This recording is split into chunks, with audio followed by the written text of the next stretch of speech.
Commander Threx Valcor stood before the obsidian vault with the kind of pride that came from centuries of failure.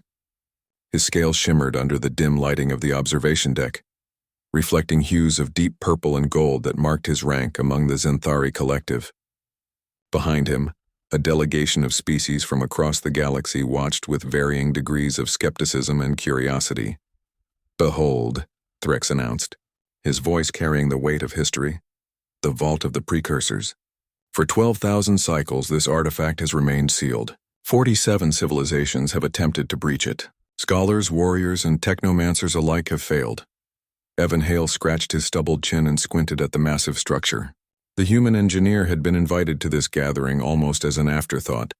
Humanity's recent entry into the galactic community meant they were still considered primitive by most standards. He'd accepted the invitation mainly because the free transport beat paying for a shuttle back to Earth. "What's inside?" Evan asked, his voice cutting through Threx's dramatic pause. The commander's eye stalk swiveled toward him with barely concealed annoyance. "That is the mystery that has consumed generations. The precursors were the first spacefaring civilization, vanishing 3 million years before the oldest of our current species achieved sentience. This vault is believed to contain either their greatest technology or the key to their disappearance." A Qualexian scientist, her crystalline body refracting the light into rainbow patterns, chimed in with a harmonious tone. "We have subjected it to quantum resonance scanning, gravimetric analysis, and temporal displacement attempts. The material is unlike anything in our databases.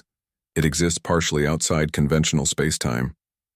Evan walked closer, his worn boots making soft thuds against the polished floor.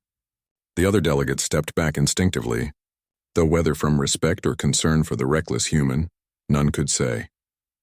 The vault was massive, easily 15 meters tall and covered in intricate patterns that seemed to shift when viewed from different angles. At its center was a circular mechanism with nested rings that rotated independently, each covered in symbols that resembled no known language. "Has anyone tried asking it nicely?" Evan said with a half-smile. Threx's mandibles clicked in the Zenthari equivalent of a scoff. "Human humor? How quaint. I assure you we have attempted every known method of—" "No, seriously," Evan interrupted, moving even closer to the vault. "Sometimes the simplest solution is the right one. My grandfather always said, when you're lost, stop trying to force the map and just look at where you are." The commander's scales darkened with irritation.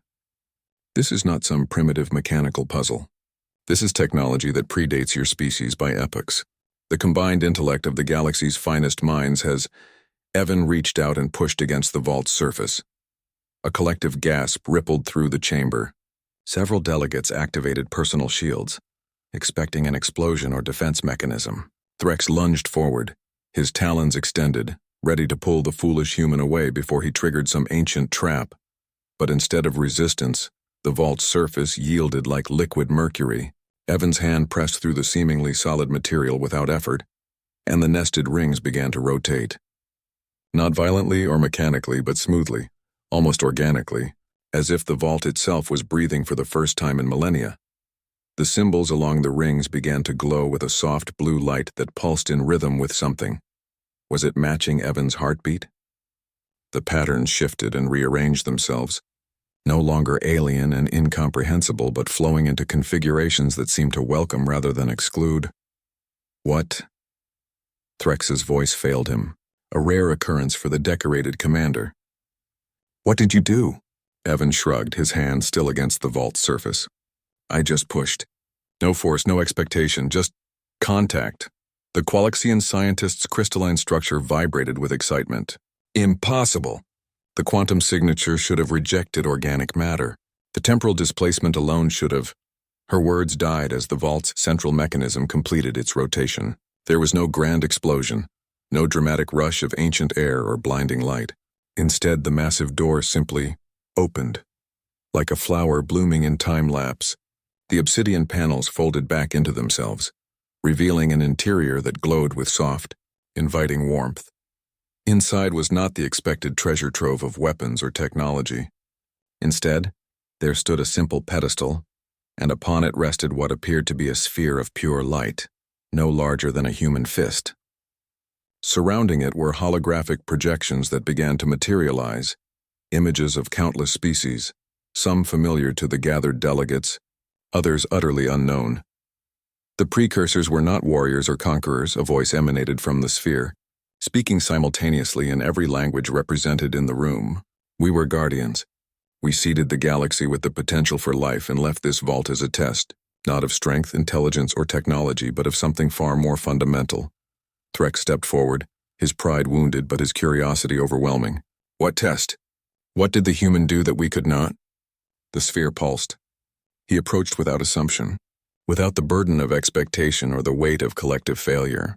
The vault was never locked, it was waiting for someone to simply reach out without trying to conquer, decode, or dominate. The human Evan Hale succeeded because he did not try to succeed. He merely acted. The revelation struck the assembled delegates like a physical blow. Thousands of years, countless resources, and the greatest minds of multiple civilizations had failed because they had approached the problem as a problem to be solved, rather than a door to be opened. Evan looked, embarrassed by the attention now fixed upon him. I just figured. What's the worst that could happen? The worst, Threx said slowly, his tone shifting from annoyance to something approaching respect, would have been to never try at all, or perhaps to try so hard that we missed the simple truth before us. The sphere rose from its pedestal and divided into hundreds of smaller lights, each one drifting toward a different delegate. The knowledge of the precursors is now yours to share, not as conquerors but as inheritors. We leave you with one final gift, the understanding that sometimes the newest voice, unburdened by tradition and expectation, sees most clearly. As one of the lights settled into Evan's outstretched palm, he felt the weight of something far greater than technology or ancient secrets. He felt the responsibility of perspective, the power of approaching the impossible without the chains of assumed limitations. Threx Valcor approached the human engineer, his scales now shifting to colors of deep respect, shades of silver and blue. It appears, he said, his voice carrying none of its earlier condescension, that humanity has much to teach the galaxy after all. Evan smiled and pocketed the glowing sphere. Or maybe we all just need to remember to push before we pull, Commander.